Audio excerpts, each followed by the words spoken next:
Bonsoir à toutes et à tous. C'est un plaisir d'être avec vous pour votre journal de ce mardi 10 juin. Tout de suite, voici les principales informations que nous allons développer. La délibération Géros, qui permettait au président de l'Assemblée d'attaquer l'État en justice, a été annulée par le tribunal administratif ce matin. Cette décision était attendue. Les oraux du bac ont débuté pour les terminales. La première session s'achève cette semaine. Nous avons rencontré des élèves du lycée Paul Gauguin ce matin. En près de 18 années d'entrepreneuriat, Jonathan Crawford a ouvert plusieurs sociétés et connaît bien les réalités du chef d'entreprise indépendant. Son portrait est à retrouver dans cette édition. Ce sera juste avant notre interview avec Steve Amblin, le président du MEDEF Polynésie, très critique à l'égard de la politique économique du gouvernement. Il nous dira ce qui ne va pas du point de vue des patrons. C'est un métier peu connu du grand public, mais il bénéficie d'une aide à la formation de l'Agence de l'Outre-mer pour la mobilité. Être scaphandrier, peut-être que ça vous fait rêver. Nous en avons rencontré un et il est polynésien. Haurani Shan a 19 ans. Elle a été élue Miss Dragon samedi soir dans les jardins de la mairie de Papeete. Ce n'est pas le cas pour toutes les candidates, mais elle parle mandarin. Elle va nous dire quelques mots, très certainement en mandarin pendant notre interview, mais elle répondra surtout à nos questions sur cette expérience qu'elle vient de vivre et sur la suite de son parcours. Merci d'être avec nous. C'était attendu. Le tribunal administratif a annulé une délibération votée par l'Assemblée de Polynésie en décembre 2024. Cette délibération, adoptée grâce aux voix de la majorité Tavini, permettait au président de l'institution, Anthony Géros, de lancer une action en justice contre l'État français sur la question de l'autodétermination, un pouvoir seulement octroyé au président du pays d'après le statut. Le tribunal a donc estimé que l'Assemblée avait outrepassé ses compétences et a donc annulé le texte. Toujours sur le sujet de la décolonisation, les élus du Tavini continuent d'interpeller l'État. La députée de la Polynésie française, Meriana Red-Arbelot, lors des questions au gouvernement, ce mardi à l'Assemblée nationale, a demandé la reprise des discussions sur la décolonisation de la Polynésie française, classée par l'ONU depuis 2013 parmi les territoires à décoloniser. Écoutez sa position et la réponse du ministre des Outre-mer, Manuel Valls, qui a en tête les démarches du Tavini. L'État ne s'intéresse aux réclamations que lorsqu'elles s'expriment dans la crise. Cela est vrai pour les territoires dits d'outre-mer, dont les sujets changent de place dans la pile de l'attention de l'État selon la gravité des urgences. La position de la France reste inchangée. Elle conteste, et vous le savez aussi, la réinscription en 2013 de la Polynésie française sur la liste des territoires non autonomes de l'ONU, alors qu'elle l'a accepté, je l'ai souvent rappelé ici, pour la Nouvelle-Calédonie qui n'a pas la même histoire. Et s'agissant du dialogue au sujet de la décolonisation, le choix juridique qui vient d'être fait en déposant des recours contre l'État rend évidemment plus difficile le chemin à prendre. Et puis dans l'actualité judiciaire, le maire de Mahina, Damas Tewira, et 7 autres prévenus, des élus municipaux, étaient poursuivis en correctionnel pour prise illégale d'intérêts et détournement de fonds. Ils avaient octroyé une subvention de plus de 4 millions de francs à une association en 2019 qui avait permis de financer un déplacement en Nouvelle-Zélande. Ils ont tous été relaxés ce matin. En pleine période des examens du bac, les élèves de terminale inscrits en langue, littérature et culture étrangère au lycée Paul Gauguin passent actuellement leurs oraux. Les derniers passages se font à la fin de la semaine. Ismaël Tahiata et Patrick Tsinsing ont rencontré quelques élèves, tous de futurs bacheliers, on l'espère. Regardez plutôt. S'il y en a bien un qui ne connaît pas le stress, c'est lui. L'oral, c'est ce qu'il préfère le plus, l'anglais surtout. Une épreuve assez facile vu que je suis assez performant dans tout ce qui est épreuve oraux et je suis assez captivant. Depuis ce matin, il ne tient pas sur place. C'est une épreuve d'anglais qui a réveillé l'aventurière qui sommeille en elle. C'était bien, franchement, j'étais un peu stressée parce que c'est l'une des premières épreuves que je passe. Puis j'avais un peu peur du professeur, de comment elle allait être. Au final, ça s'est bien passé. Franchement, la professeure était géniale. Noah, lui, a passé l'oral d'espagnol et ça s'est plutôt bien passé. Lundi, place à l'épreuve de philosophie. Moi, j'ai choisi de faire mon oral sur les aliments en Amérique latine. Voilà, donc comment ils ont évolué à travers le temps. Les terminales générales, elles aussi, ont passé l'oral au programme littérature anglaise, analyse et cinéma. Moi, mon thème, c'est l'utilisation de la parole dans les livres et au cinéma. C'est un sujet qu'on avait travaillé l'année dernière et du coup, je l'ai modifié pour que ça soit adapté à cette année. En fait, on a l'oral et l'écrit, c'est les deux sont ramenés sur coefficient 16 à la fin. Donc oui, quand même, ça compte. Depuis le mois de mai, le lycée Paul Gauguin tourne à plein régime. Ce sont les épreuves de section européenne anglaise en histoire, géographie et mathématiques. Et puis ensuite, il y a eu un enchaînement sur les épreuves de spécialité, les épreuves pratiques et orales de spécialité, en cinéma audiovisuel, en sciences informatiques, sur les épreuves de physique, de SVT. Et aujourd'hui, nous sommes dans les épreuves de langue. Les examens prendront fin après la première semaine de juillet. 450 élèves de terminale sont attendus pour les épreuves écrites de spécialité et le grand oral. Et l'année dernière, au lycée Paul Gauguin, 95% des élèves ont obtenu leur bac. Dans le monde de l'entrepreneuriat, Jonathan Crawford est un véritable couteau suisse. Des pizzerias à l'immobilier, en passant par la construction, il a su tirer son épingle du jeu malgré les obstacles. Après 18 ans dans le business, il possède aujourd'hui plusieurs sociétés dans des secteurs d'activité divers et variés. Touraourou Guérard et Ivaribé l'ont rencontré. Des bureaux aux fourneaux, Jonathan change de casquette aussi vite qu'il entreprend. Patenté depuis 2008, il a ouvert sa 3e pizzeria en décembre dernier, un secteur d'activité qu'il a décidé de suivre après le Covid. L'ambiance, souvent, c'est plus agréable parce que quand on a la tête dans le guidon toute la journée, on est souvent amené à avoir du négatif, à gérer des problèmes parce que les clients, ils n'appellent pas quand ils sont contents, mais plus quand ils sont fâchés. Et du coup, quand on vient aux pizzerias, rencontrer du monde, discuter, c'est toujours positif. Ils sont là, c'est un moment convivial.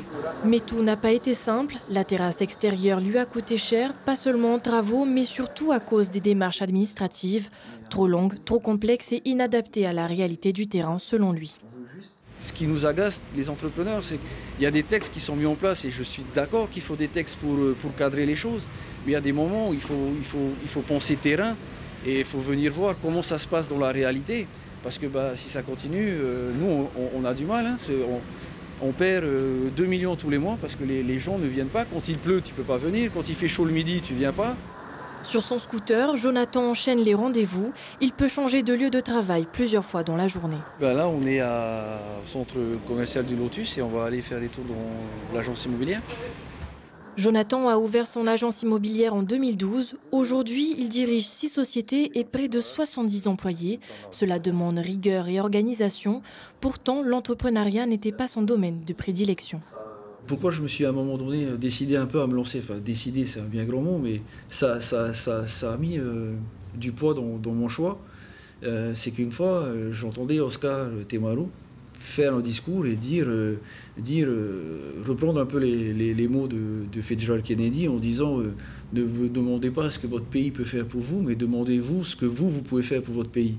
Toujours en mouvement, Jonathan ne ralentit pas, il a déjà d'autres projets en tête. Et nous allons parler économie plus en détail avec le président du MEDEF Polynésie, Yorana Stevenblin. Yorana, merci de m'avoir invité. D'avoir accepté notre invitation. Ces derniers mois, vous avez été assez critique à l'égard du gouvernement de Broderson et aussi avec le pouvoir législatif. Je pense au colloque sur la vie chère. Il y a eu le séminaire de la Fédération des entreprises d'outre-mer et surtout une fête du travail du 1er mai où vous n'avez pas rencontré le gouvernement. Comment est-ce que ça va aujourd'hui au niveau relationnel avec l'exécutif? Alors, on a du mal à se faire comprendre.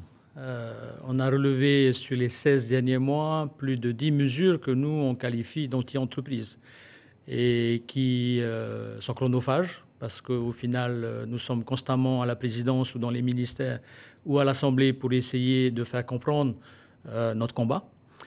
Il s'agit pour nous de préserver nos emplois. Il s'agit de continuer également à financer au travers de nos cotisations la CPS qui est en danger.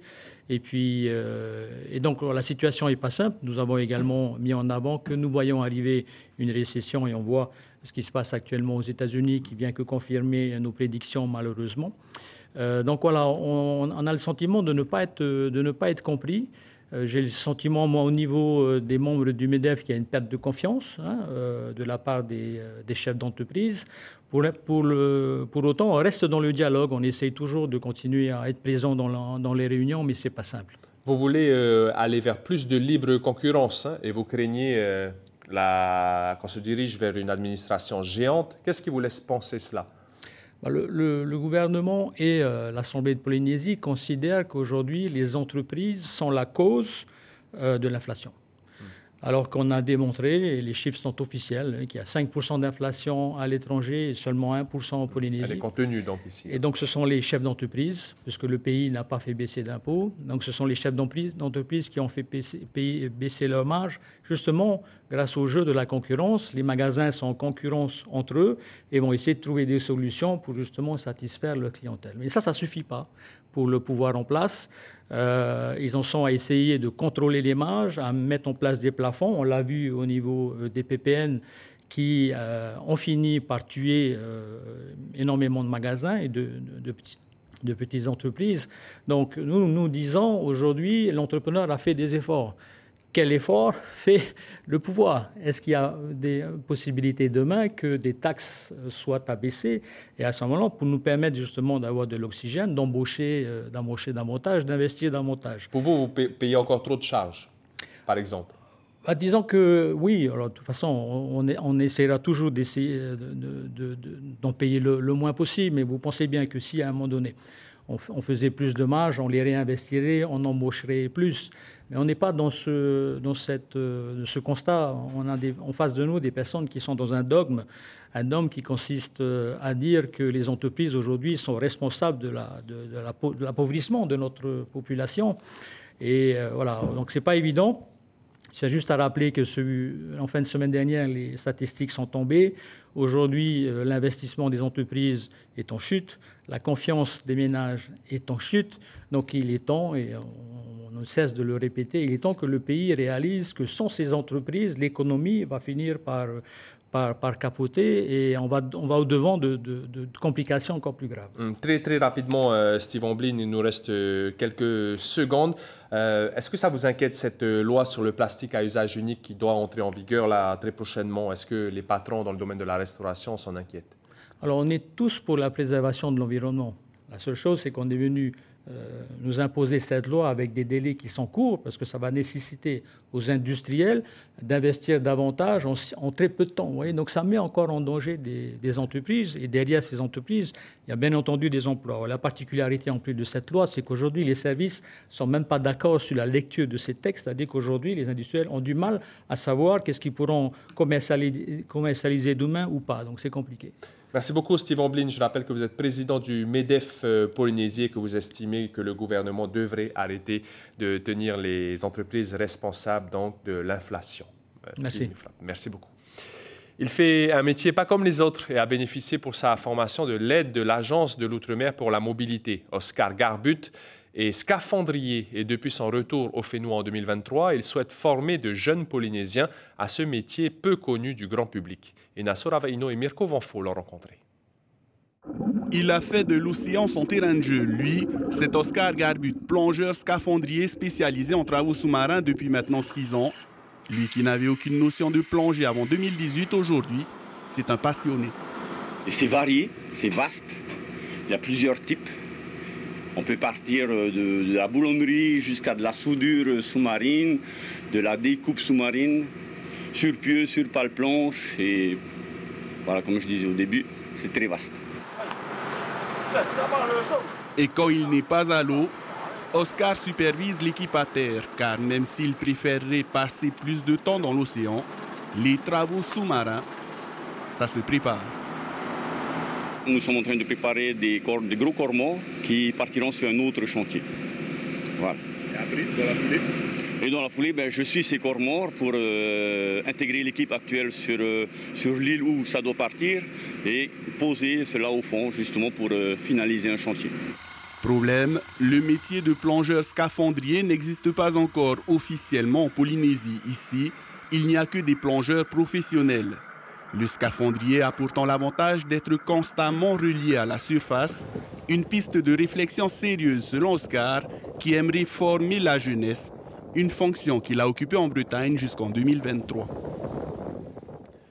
Un accident du travail s'est produit en début d'après-midi sur le site de l'Intercontinental au niveau de l'héliport. Un ouvrier qui travaillait dans un conteneur a reçu un lot de plaques de verre sur le haut du corps. Âgé de 25 ans, il est blessé au niveau des côtes, mais son pronostic vital n'est pas engagé. Te Moana Nui a Hiva et sa perle magique, c'est le nom du spectacle de fin d'année de l'école élémentaire de Paof'ei. La protection des océans est décidément au cœur de l'actualité cette semaine, y compris pour les équipes d'enseignants, les familles et les enfants. Chiquita Teiva et Jérôme Lee ont suivi l'ultime répétition. C'est l'effervescence. Pas moins d'une centaine d'élèves de l'école élémentaire de Paof'ei peaufinent les détails de leur spectacle Te Moana Nui a Hiva et sa perle magique. Une fiction créée de toutes pièces par les enseignants. On a commencé déjà en février à écrire la pièce, à choisir nos acteurs, nos narrateurs, à préparer les danses et à travailler les jeux de rôle. C'est l'histoire de Motukona, un atoll au lagon foisonnant d'huîtres perlières. Victime de la cupidité de sa population qui surexploite la perliculture, To'anui, père de la biodiversité, tombe alors très malade. Je joue la princesse Hine, fille du roi Moetei, dans Moana Nui a Hiva et sa perle magique. Je suis le roi Moetei de l'atoll Motukona, créé par les dieux roi Hatu et roi Rani. C'est le rôle principal. Agencer les décors, préparer les costumes, être sûr que les enfants sont prêts, la journée marathon est enclenchée. Nous sommes prêts pour les costumes, les décors, tout est prêt. Il reste que notre prestation de ce soir. Je vais faire un orero, la danse et le himene. On va avoir un paréo blanc très grand avec une tenue locale. Ma mère s'est débrouillée pour pouvoir venir, du coup je suis contente. Et il y aura mon frère aussi et du coup je vais faire tout le monde possible pour que ce soir tout le monde soit content. Mettre en lumière le talent de leurs élèves, une mission accomplie pour les 7 enseignants investis dans ce projet. Je ressens beaucoup de fierté, beaucoup d'émotions parce que c'est un travail de longue haleine. Il faut savoir que c'est des classes de CP jusqu'en CM2. C'est pas quelque chose de simple. Ce soir, nos acteurs, chanteurs et danseurs en herbe vont tout donner sur la scène de Manuhiti. À 19 ans, elle a été élue Miss Dragon samedi soir dans les jardins de la mairie de Papeete. Haurani Shan, vous avez pu le voir sur nos antennes, est passionnée d'art. Installée à Moorea, elle parle aussi le mandarin. Est-ce qu'elle pense que ça a effectivement pesé dans son élection? Quelle est la suite de son parcours? On va lui poser la question. Elle est avec nous en plateau. Bonsoir Haurani. Yorana, ni hao. Là, vous parlez mandarin, on vient de l'entendre, et vous êtes Miss Dragon. Est-ce que c'est quelque chose dont vous êtes fière? Oui, absolument. En fait, j'en reviens toujours pas et ça fait du bien d'être élue et aussi de pouvoir fêter ça avec toute la famille. Comment ça s'est passé ces 2 derniers jours, depuis samedi soir en tout cas? Alors, ça a été très mouvementé car on s'est tous réunis avec la famille déjà et ensuite on a fêté ça et puis on a enchaîné avec l'interview à Moorea et tout s'est bien passé. Est-ce que cette aventure de Miss Dragon, c'était une aventure familiale? Est-ce que vous avez été poussée par des membres de votre famille? Oui, on peut dire que c'était familial car ils ont suivi vraiment mon parcours de A à Z. Ils m'ont poussé et aidé dans les moments difficiles, dans les épreuves et je les en remercie. Quels sont les aspects que vous avez le plus travaillé avant l'élection? Je dirais ma confiance en moi, car c'est quelque chose de très important à étudier avant une élection, car je pense qu'il faut déjà se préparer mentalement et être vraiment prête pour se présenter. Alors, se présenter aussi peut-être à Miss China. Quelle est la suite de votre parcours? Est-ce que vous en savez plus? Eh bien, oui, il me semble que Meilin devra d'abord faire Miss China et la Miss Dragon de l'année dernière. Oui, voilà, Miss Dragon 2024 et ensuite je le ferai à Hong Kong. Est-ce que pendant cette aventure de Miss Dragon, vous avez un petit peu élargi vos connaissances au sein de la communauté chinoise locale? Oui, ce que j'ai beaucoup aimé, c'est qu'on a vraiment fait des choses qui est rentré dans la communauté chinoise. Par exemple, le cours de calligraphie dont j'ai adoré faire, que j'en ai pratiqué au collège et aussi le fait qu'on a eu le privilège d'aller à la romerie pour voir où est-ce que nos anciens ont travaillé et quelle était leur histoire. Donc, beaucoup d'événements culturels qui ont été remis au goût du jour. Dernière question, vous parlez de calligraphie, vous êtes passionné d'art, vous suivez une formation en design. Est-ce que vous projetez dans ces métiers artistiques? Oui, totalement. Je garde en fait cette idée que j'aimerais être artiste plus tard et j'aime beaucoup tout ce qui touche à l'art et surtout la peinture. Et qu'est-ce que ça vous apporte? Beaucoup de joie en fait. Quand je dessine, je suis vraiment dans ma bulle et je sens que je peux vraiment être moi-même et m'exprimer. Donc le dessin, c'est un peu toute ma vie. Et vous espérez vraiment faire votre métier? Oui, c'est ça. Merci beaucoup Haoura Nishan. Je rappelle que vous vous. êtes Miss Dragon 2025 et donc vous répondiez à nos questions. Merci beaucoup. Merci. C'est la dernière œuvre du sculpteur Teva Victor, un visage taillé dans une pierre de phonolite d'1 tonne venue d'une vallée de Moria.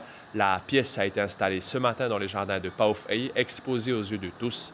Teva Victor travaille sur ce projet depuis 2 ans maintenant. On l'écoute au micro de Belinda Tumatareri et Teivaribi. C'était très stressant, chaque manutention est toujours stressante d'une manière générale. Il y a une pierre de 1 tonne, des mois de travail dessus.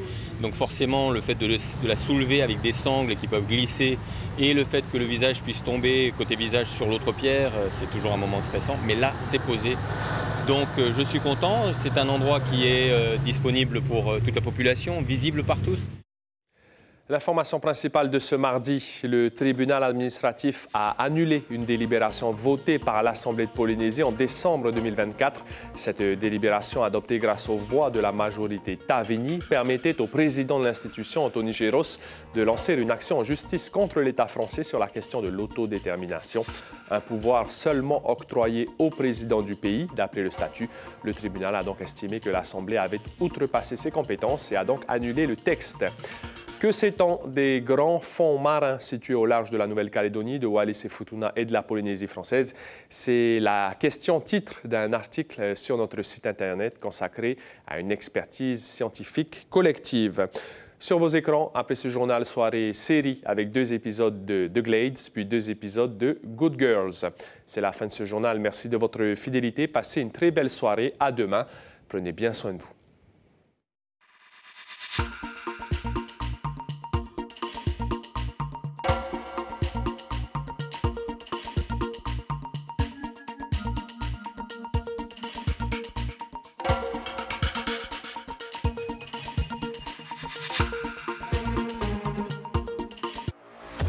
Retrouvez toute l'info sur WhatsApp en scannant notre QR code.